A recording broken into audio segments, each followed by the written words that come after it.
I'll see what yeah, I'll get yours up. Hi, Donald. How's the weather in Peterhead today, Donald? You're the first one in the door of the day. Hi, Chris. Right, here we go. Right. Yeah. Right. No comments yet on Facebook. They'll get there. All of a sudden, they just seem to flood in at one go, you know. Dave McBeath, Ian Mathewson. Hey, Donald, Chris, William, Christine. John McNee. Where Willie's bucket? Melanie McCain. Hi, George, Martin, Super. Rebecca, Wolfspet.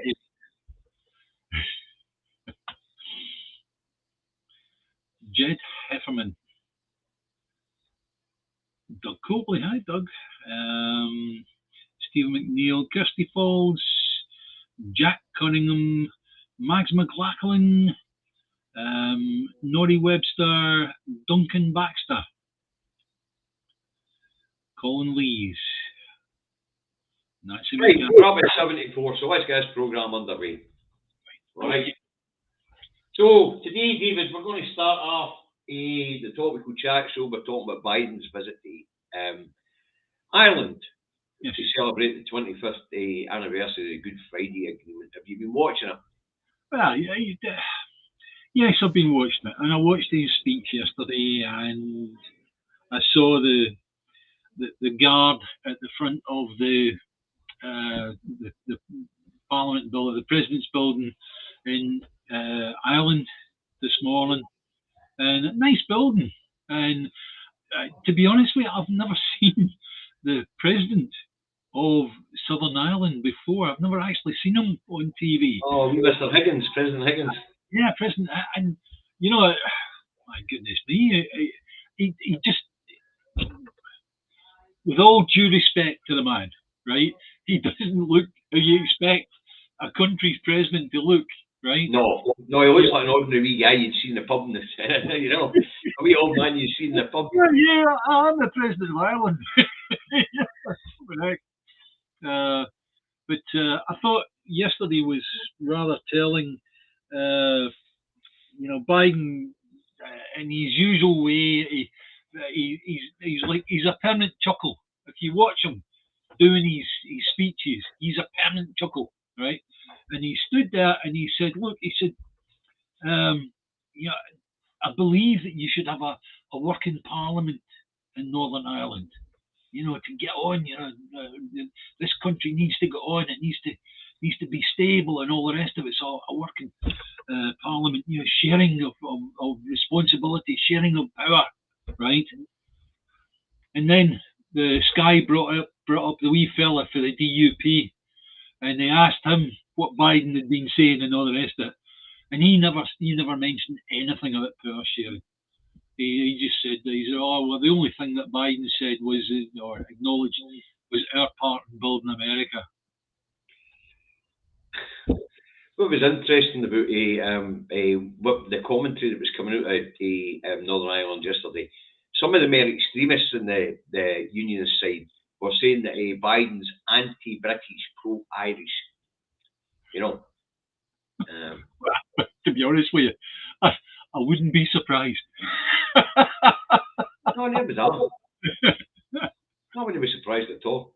Yeah. But you know, when you get right down to it, you and I have discussed this. Who the hell are these British people? Have you ever met any? Terry's put up a wee thing there saying, if you've never been to Ireland, get it on your bucket list. Great place, great people. Terry, I'll be honest with you, I've never been to Northern Ireland, but I've been to Dublin, and also when I was getting flown out in the helicopter out to a gas rig. It was right on the south coast, and it was beautiful. It was a lovely day. I'd spent a whole day before eventually getting the helicopter out, so I had a good chance to go around the pubs and all the rest of it. While Biden's there, Paul's wanting us to talk about what's going on with Rupert Murdoch and the Fox News Network in America. You know, they've been sued, you know, because they put out lies, basically propaganda. Oh my goodness. Did they put out lies? What about Sky? What about them putting out lies? Huh?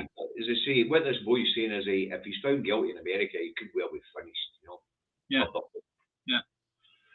But to be honest with you, Paul, we can't say we're over the top of what's going on there with Fox News. I do know that there's a legal case going on. I know that Murdoch's saying he's not responsible for what his presenters say. Any more than that, I'm not really over it, you know. Yeah. But anyway, Biden in America and Northern Ireland yesterday, he's in Southern Ireland today. He's had talks with Varadkar. He's had talks with Michael Higgins, the president. Yeah. President Higgins, the guy that you think looks like the old geezer stood in a pub. He's a tiny wee fella. No, seriously, I must not do that. Somebody like that demands respect, right? It's not the person, it's the position, all right? And as far as I'm concerned, he's President Higgins, end of. It's President Higgins, of course it is, but as I say, he does look like an ordinary wee guy, you know.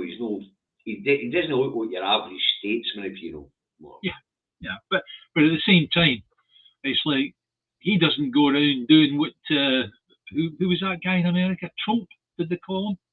Aye. But he was just a disgusting individual. President Higgins is a proper president. Paul, we do know that Murdoch owns Talk TV, Sky, The Sun, Fox. Yeah. And we know that Talk TV especially, we actually have propaganda channels here now. You get GB News, Talk TV. I mean, they're absolute right-wing propaganda channels. You know what I mean? But it's all part of the culture wars. So is Sky, right? We'll get to that later on because we're going to do just a wee bit on that. All right. So, say Biden's going to be in Ireland for about 5 days. I think he's a couple of days of official stuff. Then he's going to visit his family roots, isn't he? Yeah, because as we were discussing before the show, somebody like that, you can't jump in a plane and go and see your relatives. No, it's got to be a state visit, you know, and something like that, you know, and it's got to involve all this other stuff before you can get to your family. So fair enough. But when you follow the timeline of Biden's family doing, his father was the first non-Irish member of the family. Yeah. You know. Yeah. Starts off with his great-grandparents who were both Irish, who all four were Irish, and then his grandparents, all four were Irish. His parents, and then with his parents, his mother was the one that was on the Irish side. His father wasn't. You know. So Biden can follow his timeline all the way back. But you see, some of the more radical unionist nut jobs are claiming he's anti-British, as I say, but you and I have discussed this often enough. Who are these British people? I've met Scottish people, I've met English people, I've met Irish people, and I've met Welsh people.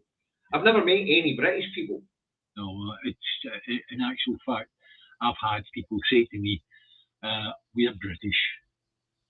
Well, the English like to say that when they're abroad because apparently they're not that popular abroad, you know. This was people who were born and brought up in Scotland, right?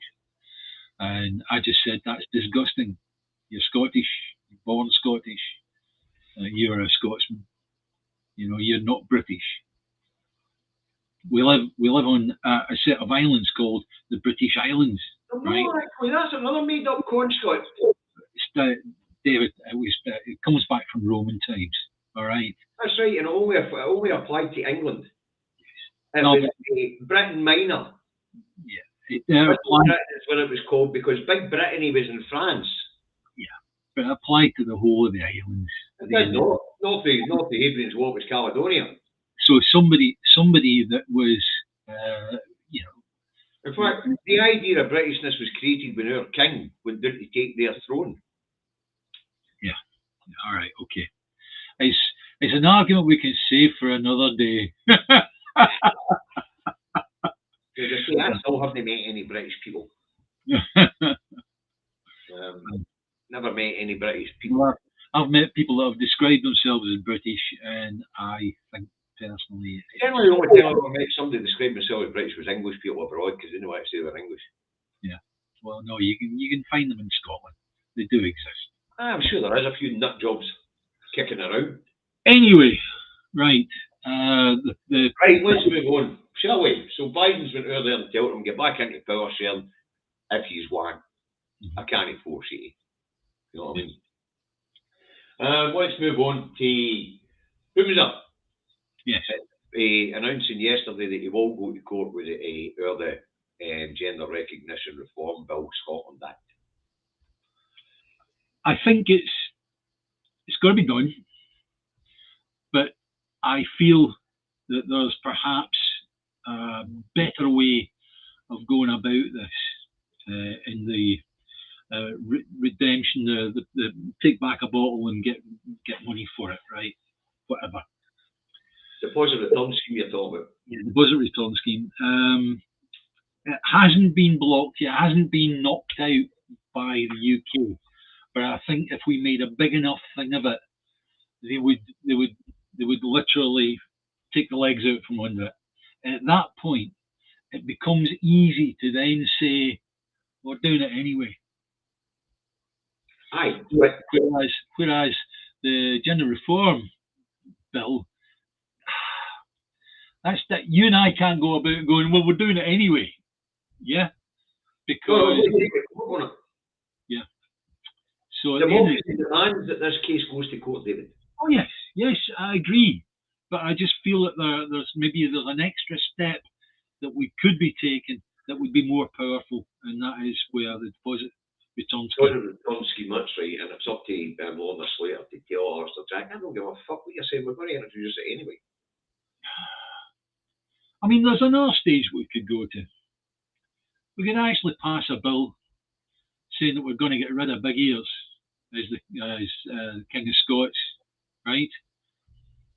And allow them to knock that back, which they would do, and just say, well, we're going to do it anyway. Aye.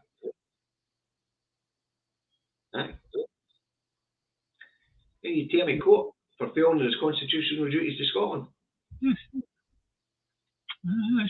I mean, he's signed to say that he would uphold our claim of right. We're trying to exercise that claim of right, and he's not upholding it. Yeah, that's right. Well, as I say, this bill must be challenged in court.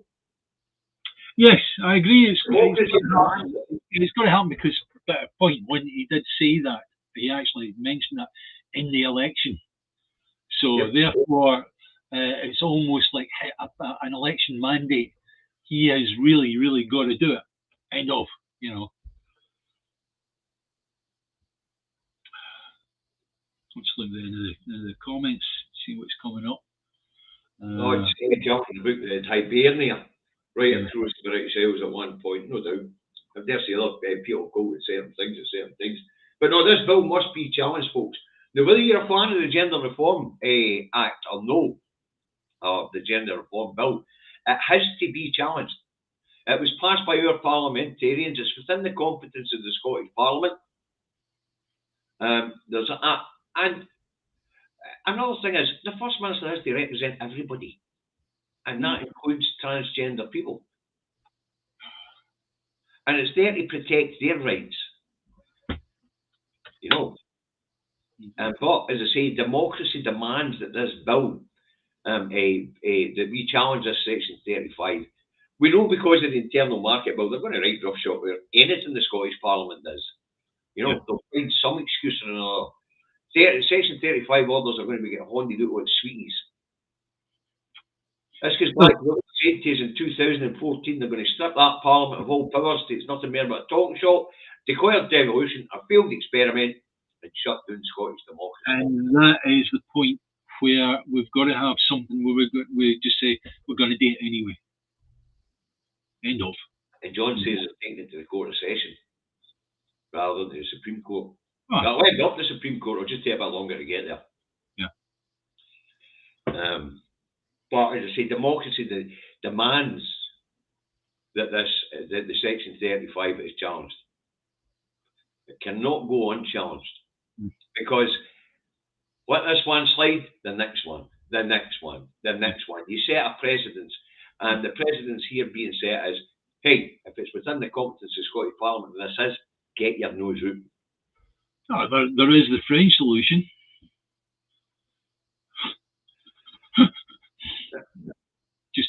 Just go out and get a big crowd outside Alistair Jack's blooming gaff. And, no, David. We can't go into the realms of that sort of stuff. We'll get banned. No, but I'm using it as an example. You know, it's like. Well, if you want to hold a protest and leave the knives behind, aye. Or your big machine with a sliding blade. Well, what I did see this morning, I was looking at, was where the French in Paris went into the Blackrock premises. Aye. You know, and my goodness me, that is quite a scene, if you like. It was a bit like the attack on Congress that was done, but maybe not so many people, right? But they went in there with the flares, walked into the building. The flares obviously set off all the fire alarms, you know. What's interesting about the way they go about things in France is they don't put up with nonsense with the state. Yes, I know. I mean, they're talking about retirement age going up to 68. Yeah. Where's the crowds outside Parliament demanding? I know. Where's the flares? Yeah. Where's the Parliament's windies getting? Yeah. Who's ripping down the fence to Buck House? Yeah, I mean, Macron is putting the pension age in France up to 64. I can't remember when we'd a pension age 64. And the reason why it's been allowed to happen is because we sit in our arses watching Corrie or EastEnders thinking, I'll be all right. Yep. And not, isn't it? It's like, what we need to do is every time that something like this comes out, we just go, no, enough. Yeah, you better in France, they're just upping the retirement age from 62 to 64. That's right. Yeah. Their retirement age, before they started tinkering about, was 65 for men and 60 for women. That's right. Yeah. Yeah. And it's just, I mean, it would appear that the people here have just become so passive. Yes. They don't tend to take democracy very seriously here, or public protest seriously. But they do. No, hang on a second. I spent a year in London, right? And I saw the protests that were taking place on Parliament Square and all the rest of it, right? And it's like you would see them. I mean, it might be that I would stay down in London for the weekend, and I would see all this taking place on a Saturday, and there was marches of people, literally throngs of people, right? Aye, no coverage. But it's kept quiet. Yes. Aye, it's quiet. The broadcast news are told, stay away. Well, the only time the BBC show up a pro-independence event is I think it's going to be a failure. Yeah. You know? Yeah. The only time they show up, we cover it, you know. Well, anyway, shall we talk about the Peter Morrell and what was said on Sky News the other day there? I've seen that video on it, so you may as well go on with it and telling us about it. Yeah, you imagine the situation. I'm sat watching Sky News in the morning, and all of a sudden, you would go over to Scotland, right? And it's just been reported that Hamza Yusuf has told us that the auditors for the Scottish SNP accounts resigned last October, right? And they brought on the guy that he's a political editor for Sky, right? And the first thing out of his mouth, he said, "Oh yeah, we've just gone through this where Peter Morrell was questioned by the police he was arrested, questioned by the police for 12 hours, and then released without charge on bail. And I went, eh? How can you be released on charge without charge? Sorry, released without charge on bail. How can you get bail if you haven't been charged? And well, the appeal of due process isn't something that they're interested in this particular case. For a start, they haven't even been able to establish whether a crime has taken place here or not. Exactly. How do you arrest somebody if you can't establish a crime's taken place? Right. And then, of course, here we've just heard his own bail without being charged. How does that work? It doesn't. It doesn't. When you actually look at I asked for some advice online. Thanks, Christina. That's massive, Christina. Thank you. Thanks, Christina. And I was sent the legalese that goes with it, and it's impossible to get bail if you haven't been charged. There'd be no need. Something as that. Aye. Now, I mean, I see the Daily Mail today. SNP rotten to the core. SNP rotten to the core. Newsflash. Daily Mail. 3 Tory MPs up in front of Parliamentary Standards Committee as of Tuesday. Billions and billions handed out to Tory donors in dodgy contracts. And the SNP, they haven't been able to establish that any crime has been committed. Yeah. And I think that, look, I'm going to come out with this, right? The situation is now, we know that all of this is political. It's being politically driven. And we know for a fact that it's being kept, it's a ball, it's being kept in the air. Any way they can possibly do it so that it can get brought out just prior to a general election. Aye, no, we're on the run up to the general election now. Battle lines have been drawn. We said that last time. Yeah. I mean, the unionists planning voting one way or another to get rid of the SNP. I don't think they've got enough support to follow up. But now, did you mention that somebody in the NEC had actually said that if they don't get an auditor, a forensic auditor, to do the accounts, that he was leaving? Who was that? That was Bill Ramsey, the convener of the SNP trade union group. He sits on the committee, the National Executive Committee. Is that helpful? Well, let's put it this way. At this point in time, it would appear that there's no accounting agency in Scotland willing to take the SNP's books on. Yeah. Which is a bit strange. Is it because, do you think it's too much of a political hot potato? Well, it is new. Yeah. But when they were looking for a new auditor, that was 6-7 months ago before this all came out. Yeah. You shouldn't be able to appoint a new auditor right away. It's not as if it's a big company. It's you know what I mean? Company rules don't apply. That's what's interesting about the finances. No, but understand what I'm saying. It's not a big setup. Yeah? There are many companies that have got many times much more money going through and all the rest of it, right? So doing audited accounts for the SNP would be something that a small accountancy firm could take over. Yeah? Aye. Like a single accountant there. Yeah. As long as we're familiar with the Electoral Commission's rules and laws on it. Thanks, John. Thank you very much, sir.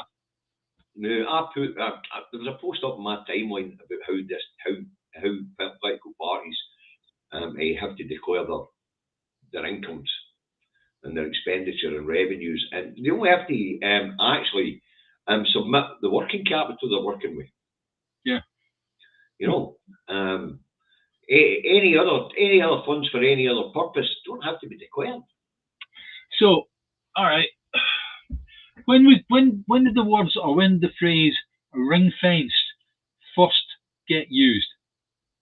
Not sure. Probably when it comes to the National Insurance Fund.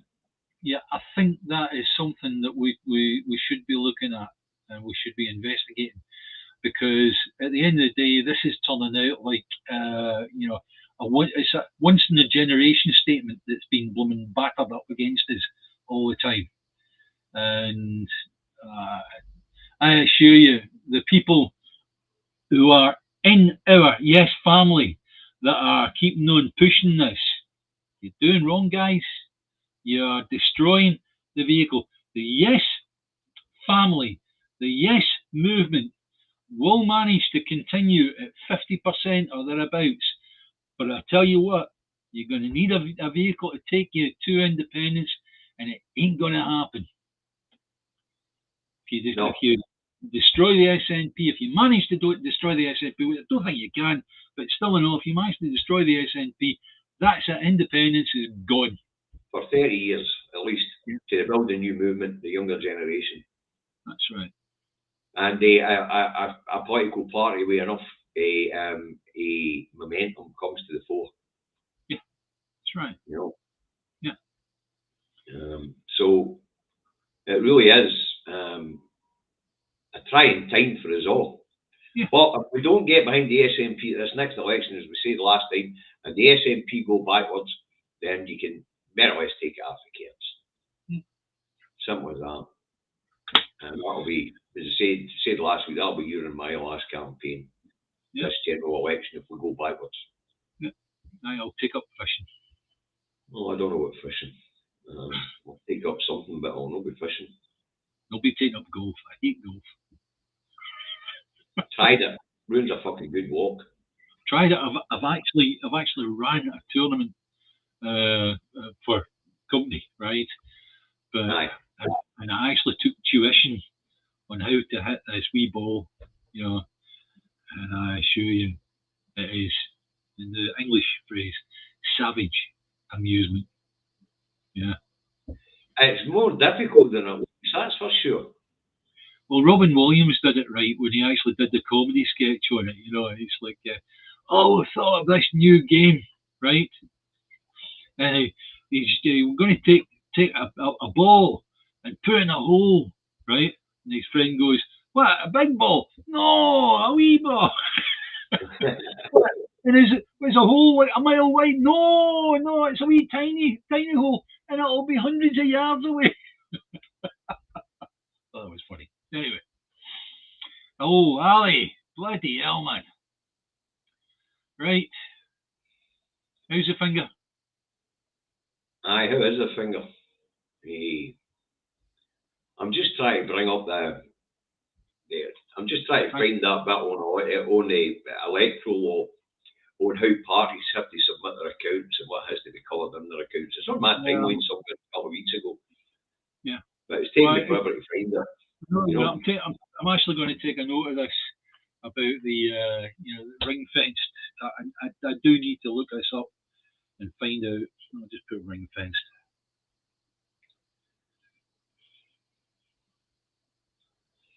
For the general election, independence is going to be the main issue for the SNP. There will not be number 6 on the manifesto. It'll be number 1. In fact, it'll probably be the only one.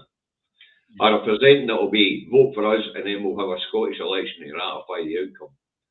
You know, but that's what annoys me is always. It's like this will give us a mandate to get to be able to hold an election. Why can't we just do it on this one? Are they scared of actually making the point? Is it come to the point where we as a people have got frightened of actually saying, right, we're going to do it now? No, I am still here, but you understand why they don't really want to date for a general election. Why not? But it should be a general election followed by a Scottish election. Yeah, a majority of MPs for the SNP, and then take it to the Scottish people, because that way everybody who has a franchise will get a say.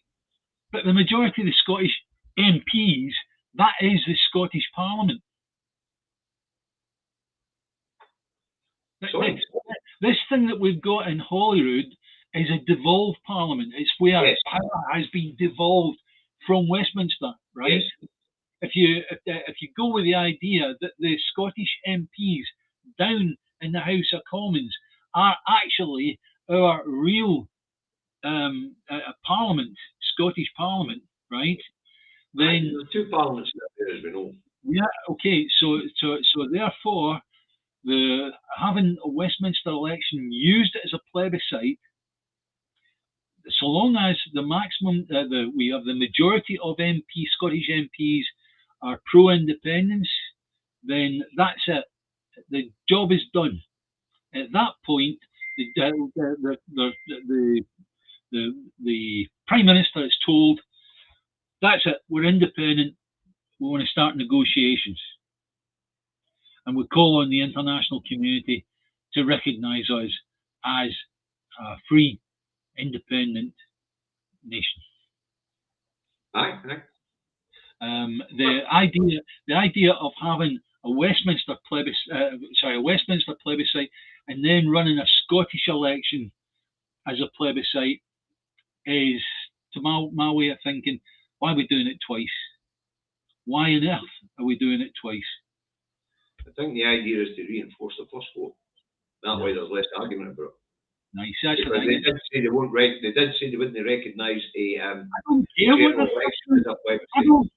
what the fuck they won't recognise, David. Right? What I care about is our people voting on independence for this country, right?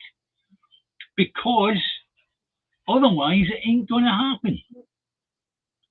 Well, if we do it through two elections, that gives the British establishment two attempts at nobbling it.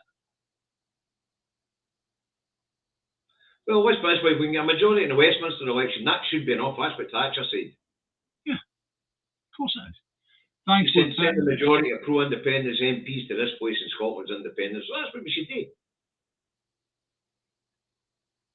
That's exactly what we should do. That looks great. David, I'm looking for something on a timeline. I'm not fucking on it. I know. I'm looking at the comments. Sorry, guys. Thanks, Wolf Brett. That's massive. Thanks, mate. Yeah, if we go a wee bit quiet from time to time, it's because we're looking at the comments, and we know it's really important that we at least give you a chance to get your voice out. Or well, anyway, we're talking about corruption. And the SNP is supposed to be totally corrupt according to the Daily Mail today. Matt Hancock beaten, who was the idiot set up by the Times, Smith, and Henry Smith, I think his name is, Crawley MP, are all in front of the Standards Commission, Standards Commissioner, for being naughty and lobbying mainly, and of course the attacks on the Standards Commissioner. I've said this before, and I'll say it again. Why do we have these inquiries?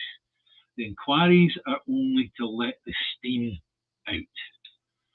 Yep. They are we're discussing things, and we have discussed things in these inquiries that should have been dealt with by a court of law, where the person in question, if it turned out they were guilty of doing what we thought they were guilty of doing, should have ended up in prison or being fined or charged or whatever. Which is interesting because there's no parliamentary privilege in the Scottish Parliament. So if you get a step out of line in the Scottish Parliament, you find yourself in court. Yeah. Parliamentary privilege means if you step out of line down that road, you don't end up in court. Right. Well, hang on a second. I'll just ask you, David. You're quite good at this, right? Do you think that we should be giving our MSPs parliamentary privilege? No. Quite right. I think their MSPs and MPs should all be subject to the law. Yeah. And if you've got a Prime Minister who's a liar and broken the law, the way Bojo had, then take him to court. Yeah, but you get a health secretary like Matt Hancock killed hundreds of thousands of people. Yeah. Take him to court. Yeah. You know, simple as that. This idea that that's the highest legislator in the land, it makes legislation. It doesn't enforce it. That's the court's jobs. Yeah. It's this inquiry thing. It takes away any form of justice. Well, listen, we talk about justice. We didn't talk about Margaret Ferrier. A 30-day suspension leading to a by-election for breaking COVID rules. What about the rest of them who broke the COVID rules? Yeah, that's right. You know, surely the punishment should apply across the board to them all. She wasn't the only one to get on a train with COVID and get home. Yeah. In fact, at the same time, three Conservative MPs were pulled up for an all. And, well, I don't see anything about and Dominic, getting a 30-day suspension. And Dominic Cummins. He went a grand tour of the Northwest. He should have been in court and banged up for what he did. Yeah. Because parliamentary privilege didn't apply to him. Yeah. You should have thrown the bloody book at him. And, but it would appear there's one rule for English MPs and a different rule for Scottish MPs. And that was one party that was never, ever, ever investigated. Was all those news groups all attending the back garden of Number 10 with Dominic Cummins actually giving his shite over the blooming telly. That was... Oh, the Rose Garden. That's it, yep. But unbelievable. So there you go, another three of them up in front of the Standards Commission. And they talk about SNP being corrupt. What people up here go to understand is the sort of corruption that goes on in Westminster can't happen in our Parliament. For a start, they publish their accounts daily and weekly. Yeah. Their expenses. Down that road, they publish it. They put them through annually and hope for a bit and get away with it. And another thing is the very moment in the past, and the very, very moment that there is some kind of question over what the SNP have been up to or what they've done in a certain circumstance, immediately they put themselves in front of the Standards Commissioner, right? And allow the thing to be actually dug up and all the rest of it, right? And that's happened time after time after time. So there can be no question going forward as to what the SNP were up to. There was no corruption. They can't find anything. No, after 18 months of inquiry, they haven't found nothing. That's right. You see, what we're seeing is just mince. Yeah, that's right. Simple as that. Yeah. Absolute mince. So it is what we're seeing. We're going on about the SNP. But as you say, it's an attempt to destroy the SNP, because destroying the SNP will put an end to Scottish independence for a generation. Yeah, that's right. Simple as that. You'll still have all those guys that make up the Yes family, right? But if you haven't got a vehicle, if you haven't got a political vehicle to attach it to with enough weight to do something, you're wasting your time. Aye. Sorry, guys. You're wasting your time. You're just wasting your time. You know, and all this blooming shite that I've got here, blooming cameras and blooming computers and all the rest of it, and Dave's got on his end, right? Might as well blooming sell it down the bars. Aye. But as I say, these attacks on the SNP is an attempt to derail the independence movement. If the independence movement doesn't get square behind the SNP at this election coming up, they're talking about actually October 2024 instead of May 2024. Yeah. So if we don't get square behind them, yeah, then the momentum is lost. Now, that brings me on to another subject, which is the marches. In the past, I looked at the marches and I went, oh, it's just all people getting together and all the rest of it, right? Right at the moment, marches important, very, very important. I know my illness blooming knocks me back, but this next one, the one that takes place in May, I'm going to be there no matter what. I don't care what it does to me, but I'm going to be there. It is so important. It really is so important to get people out. We cannot have marches taking place with 2,000 or 3,000 people. That's just not on. That's just not on. We need people out en masse. You know. Yep. Bring your granny. Simple as that. Bring your Waynes. Bring your dogs. Bring your cats. I don't care. Just bring everybody. Right?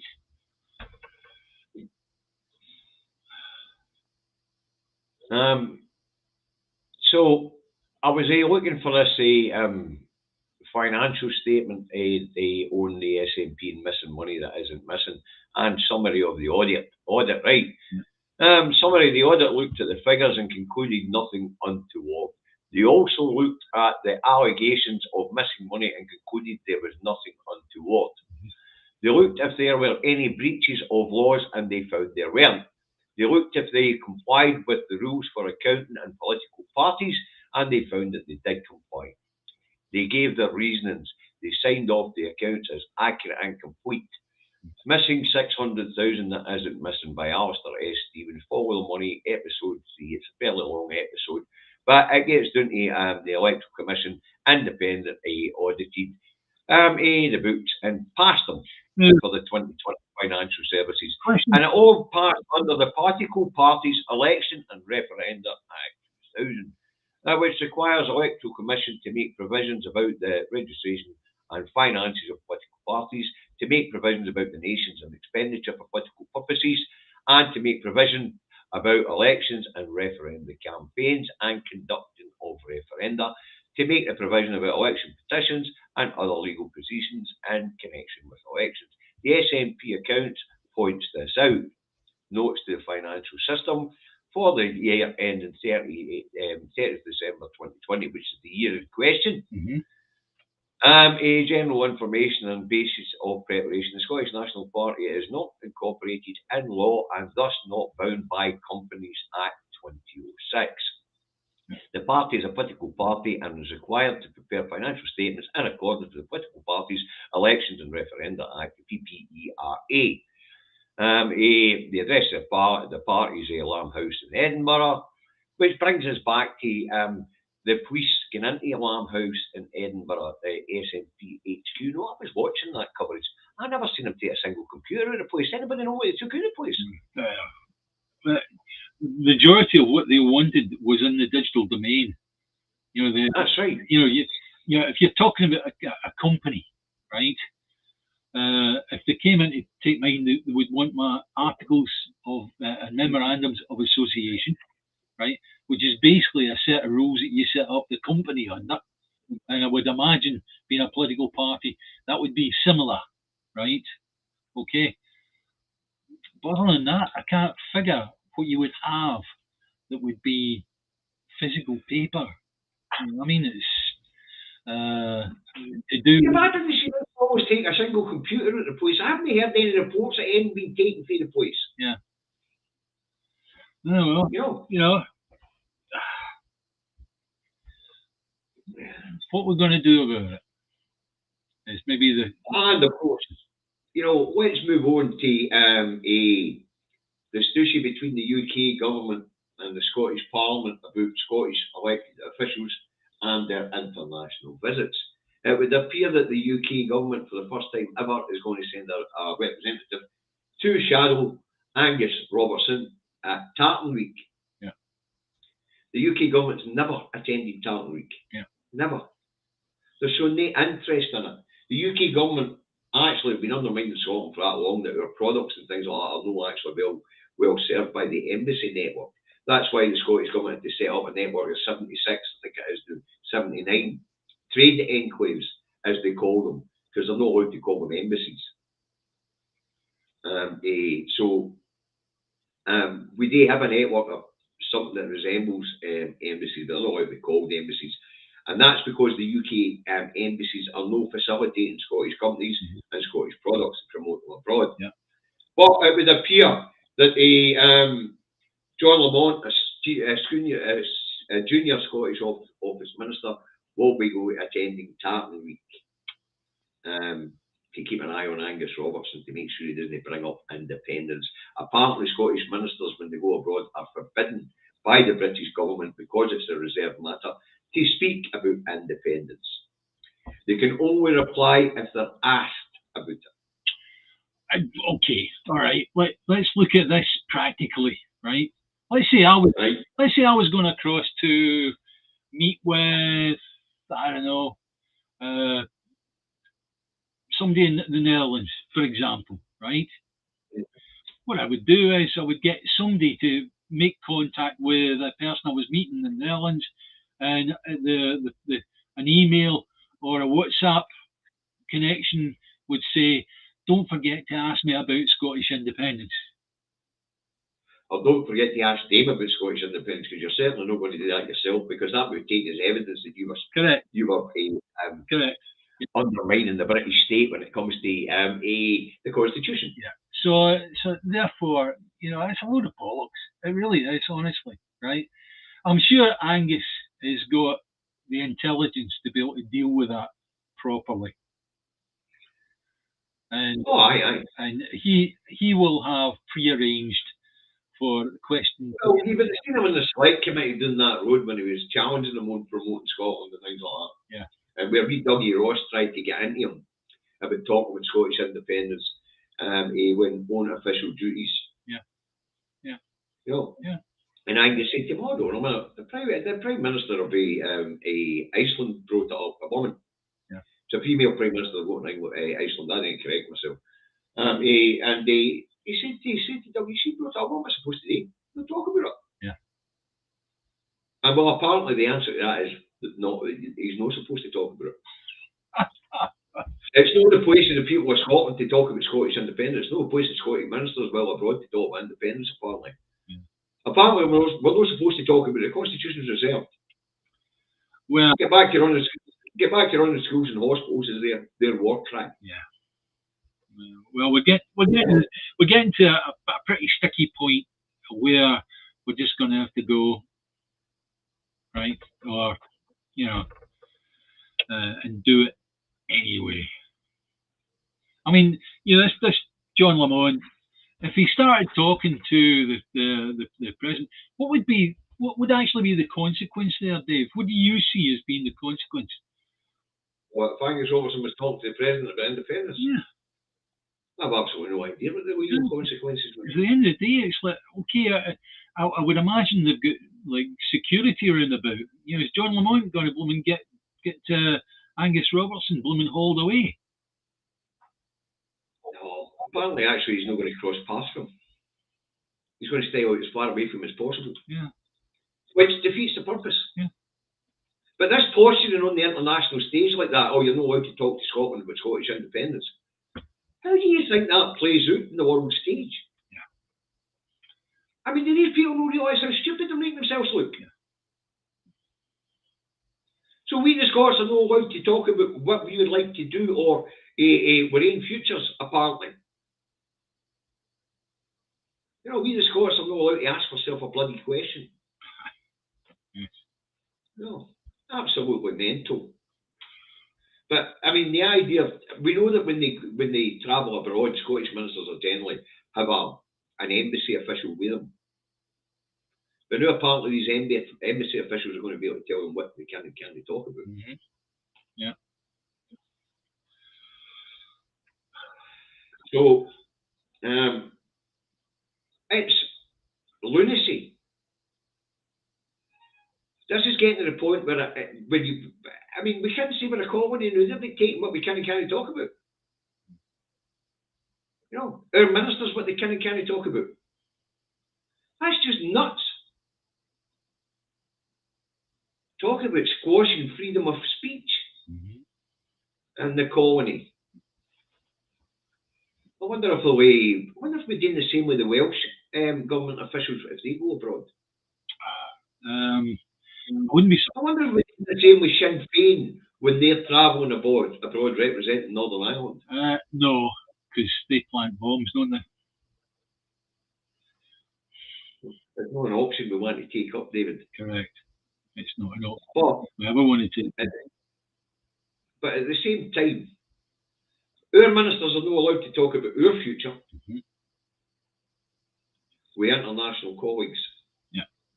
I think what's required, as our Willie's Bucket just said, we should tell them they can. And that means we tell our politicians that we elect that, yes, you can discuss that. We have already told them we elected them on a platform. You don't have to bow your head to any Tory politician. When I was in that select committee and it was brought up, I just said, Wayne Bellier, he'd give you spanner. That'd be my, you know me, David, that would be my answer to him. Wayne Bellier, he'd give you spanner, I'll talk about whatever I want. You know, imagine sitting in a Holyrood Select Committee and being told, a Westminster Select Committee, you're a Holyrood minister, and you've got them telling you, oh no, you can't talk about that, Constitution is there. Oh, just go and bow your head, son.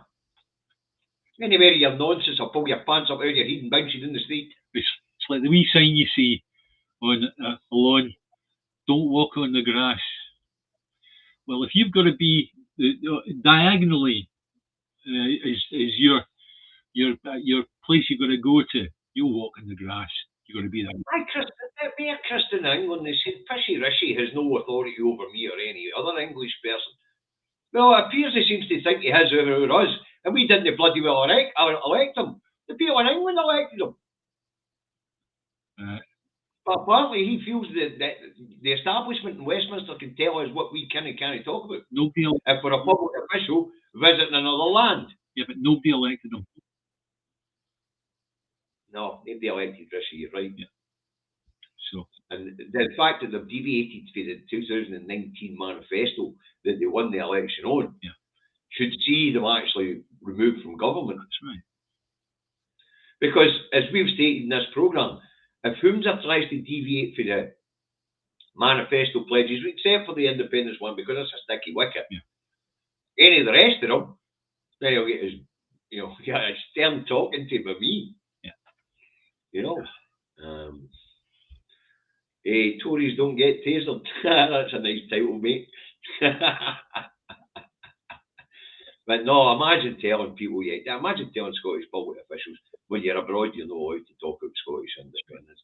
I'd have just said to him, "Muck away and bow your head, son. I'll talk about whatever I want, whether you like it or no." Apparently there's a Salvo meeting this weekend. Talking about this weekend, Yes Two, who organise marches and that, they have a fundraiser on the 15th, Saturday night, in the Drovers in Glasgow. If you can make it along, please do. And on the 22nd of April, at the New House Hotel, the Indie 2 Cafe has a charity night. You'll be able to get details on the Indie 2 Cafe page. And you'll be able to contact Agnes Kerr. Hopefully, she'll be back for Africa shortly. This week, I hope. And get yourself sorted out with tickets for the Indie 2 Cafe. Is it no Nancy's birthday day on Indie 2? It is Nancy. Oh, happy birthday, Nancy. Jesus, aye. Right. I sent her a message this morning to you. In Indie 2 Cafe, they're all very, very hard working and all the rest of it, right? Wonderful. But Nancy and people like that are they're right in the middle of it, and they do a wonderful job. They really, really do. So if ever there's a tent set up at any of the walks, at the place where we're going to have a rally, then please get in there, buy a coffee, buy yourself some of the food, sandwiches or whatever they bring. Well, you don't buy, David. You donate. You don't buy. Oh, no, don't buy. Donate. Okay. But you're licensed to sell. Couldn't be the license to take donations. So they're good people. They really are good people. Aye, they're good people. Really good people. There was a comment there that I wanted to put up, because this one's quite interesting, because you and I were talking about this earlier. The World Economic Forum got Sunak into number 10, and Starmer is set as another World Economic Forum puppet.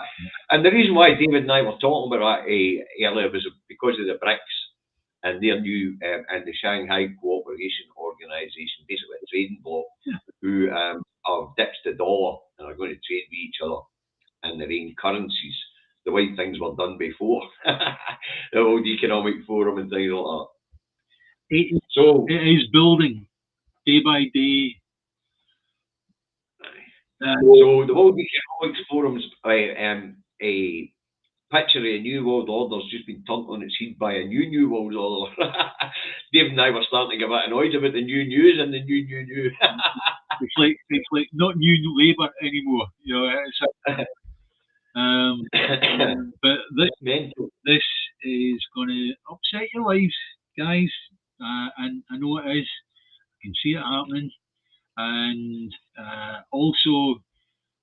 put a few posts out, or I put a few comments about the Australian thing where they're going to get submarines.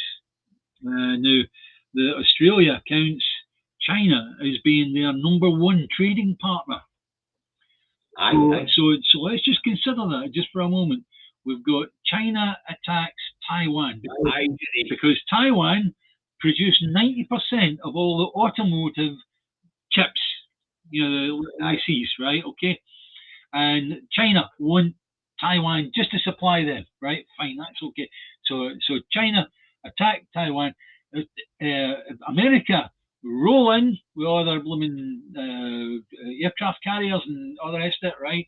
And attack China. So China and America go to war, right? Who does Australia get into bed with? China. Well, it's like they're going to get these free submarines, aren't they? As you described it, David, there's two axes here. Yeah. We've got a northern axis and we've got a southern axis. Yeah. And the southern axis is where the new big markets are going to be. There's more people there and things like that. Right. We are starting to see a shift in power. When people and the World Economic Forum's hang on. When people trade together, they're not fighting, right? No. So therefore, world trade is like it's an immensely powerful thing. However, we've now got a situation where we've got the climate crisis, where what we need to do is we need to actually wind the thing back the way, so we're not producing greenhouse gases and all the rest of it, right? But then we've got this thing of Russia and China and America, and it could all go pop. Listen, if we actually do what we need to do to cure the problem of climate change and to decelerate the destruction of the ecosystem, we're going to have to go back to local markets. Yeah, correct. With as little travel miles as possible between getting the food for the farm to you, getting your clothes for the factory to you, all that sort of thing, it's all going to have to be done back at a local level again. Well, I've got this week. In order to make it ecologically sound, Well, I've got this bonny wee cave picked out just to the north of Arica, right? It's really nice, and I think I could move in there. But when you get right doing it, but if we want to cut back on emissions and things like that, we have to go local. Yes. But what you're finding is obviously the balance of power on the planet is shifting. And the World Economic Forum in Davos's view of how the planet should evolve has just been turned on its head with China, Russia, Brazil, India, Pakistan, Saudi Arabia, Iran. There's 27 of them in there. I haven't looked them all up yet. It could be a lot more. Shanghai Cooperation Organisation. And as I say, it's a massive shift in power. Yeah. And Chris says that was his cave. Got to be a bit crowded in that cave, is it no? It's not a big cave. We could actually do a semi-detached, Chris. You know what I mean?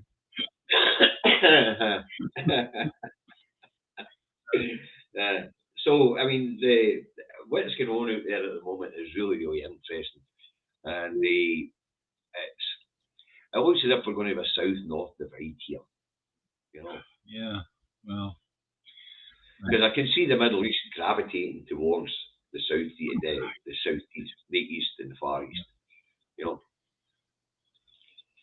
But it's also it's now becoming.